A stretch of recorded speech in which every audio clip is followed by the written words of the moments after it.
So we have showrunner Chris Black, writer Matt Fraction, and director Matt Shackman. They're also all EPs on Monarch Legacy of Monsters. How are you guys doing? Fantastic. Great. So one of you, I'll let you guys decide. Tell us about this show.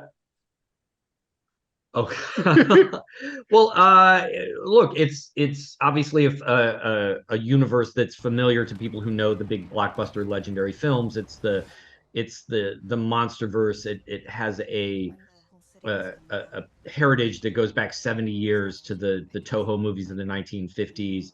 We were tasked with telling a story, a more long form story in episodic form for television. And what we knew we couldn't do was just try to kind of crunch down these epic blockbuster movies for a TV screen. We had to build a television show from the ground up. And what we wanted to do was tell the story about the Randa family and these siblings who discovered that their legacy is their inheritance from their family is that they belong to this organ. They are the grandchildren of the founding members of this organization, Monarch, who are the secret organization tasked with studying and defending humanity against Godzilla and these titans.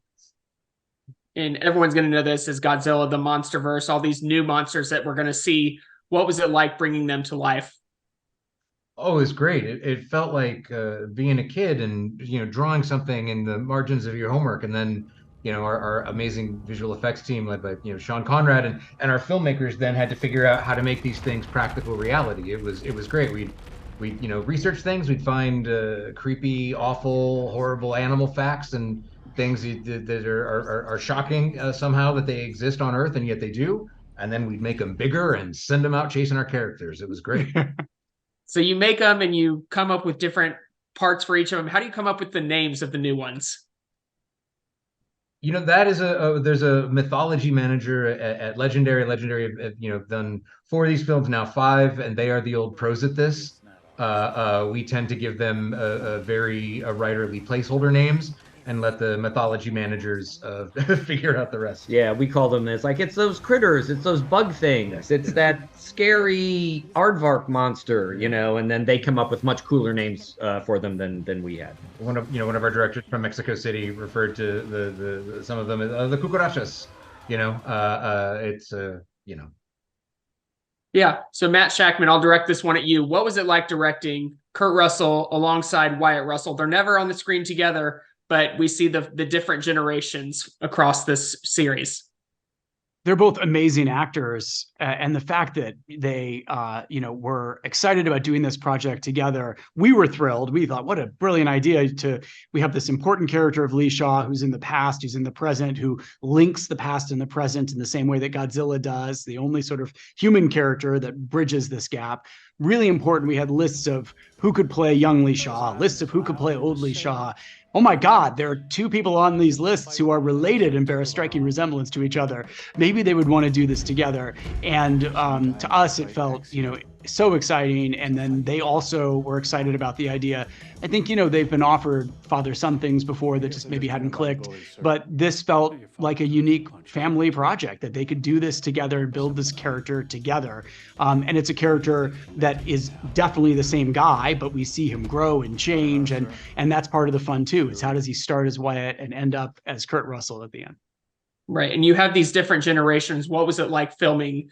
You have to remember this is here, and keep the audience engaged the whole time.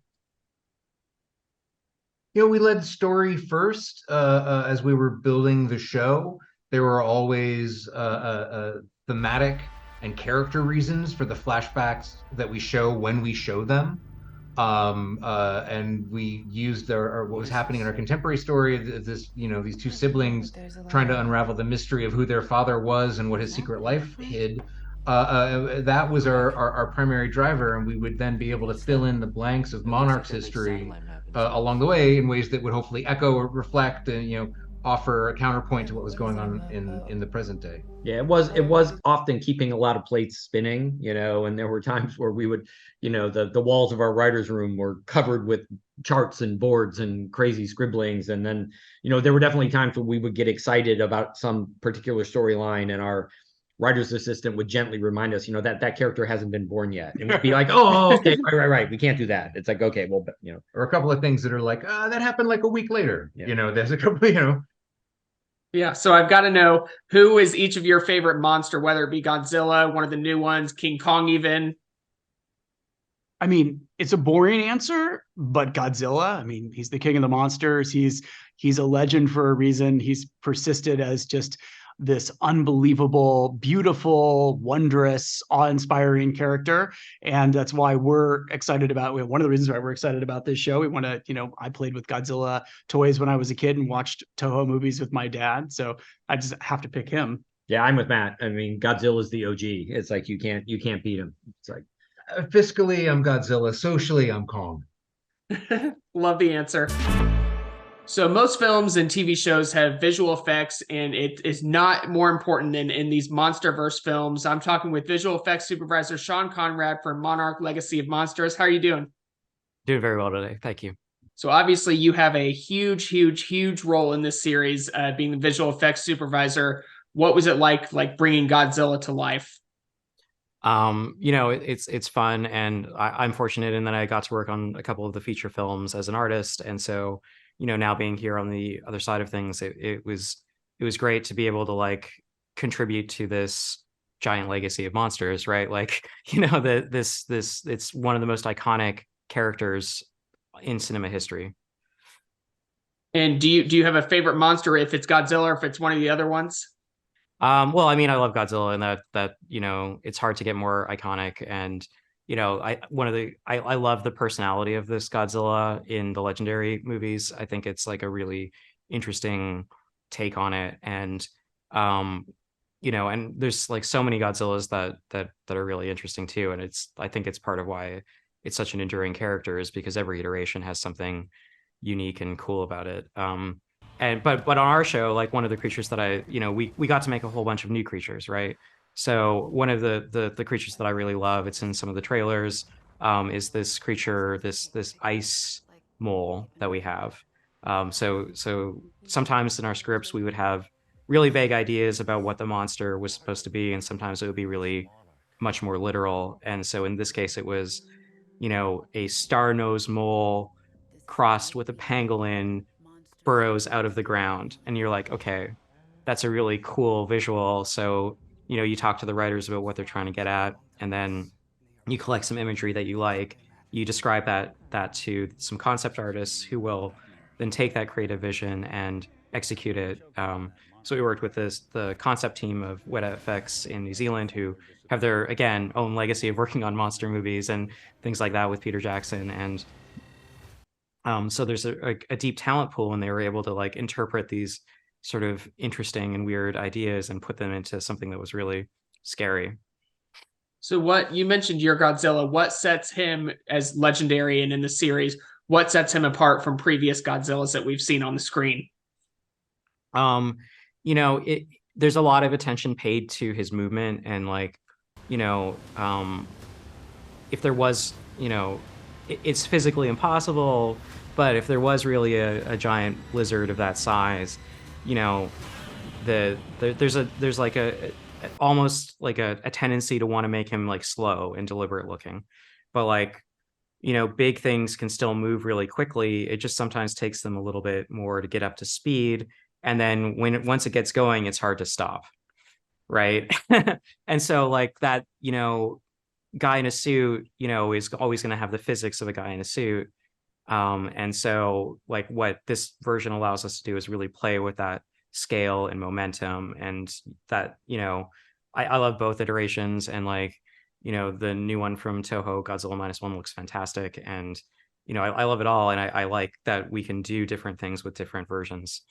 Yeah. And you mentioned, obviously, unfortunately, as real as he looks, he's not real. What is it like take us in point of view of the actors? What is it like filming that when obviously this big giant lizard is not there, or the other monsters? Yeah, it's a great question, because it's, and fortunately our cast is always able to find something compelling.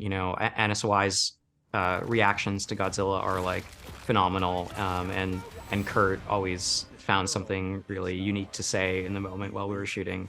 And So I like, one of our processes, we'll take the storyboards and then we'll do a rough animation pass that we call previs on it, where we just like loosely, you won't even animate every frame or anything. You'll just like roughly have them placed around, chess pieced, and then make sure that the camera's moves make sense. And then that lets the actors know, okay, I'm looking like this, or I'm looking like this, and then that's where it's going to be. And sometimes, we had like I wasn't able to use it very much just because of, the environments that we're shooting in, but that we had this app on an iPad that I could use to like scan the set, and then I could go pump and put the monster where it was meant to be, and then I would show it to the DOP and the director, and they'd be like, how are we going to shoot this? And then they'd start thinking about how to like reframe things, and we could on one scene with Godzilla, we actually flew a drone to be where his head was going to be, so we had a drone take off from the ground to 300 feet so that Kurt and Anna and all the rest of the cast could focus on them. That's so awesome. It's so exciting technology these days. So Godzilla, Mother Longlegs, and many of the monsters I can't spoil because I don't want to give it away. They're coming to a TV series called Monarch: Legacy of Monsters. I'm talking with EP Tori Tennell. Thanks for joining me. Thank you. So there have been multiple Godzilla films in this new iteration, King Kong films. Where does this series take us? This series, I think, is really unique and exciting because it allows us to, what Matt Fraction, our co-creator, says, dance in the raindrops of the films. In the films, we've seen the organization of Monarch be something sort of behind the scenes and then come into prominence in later films. And it's sort of, how did that happen and how did we get here?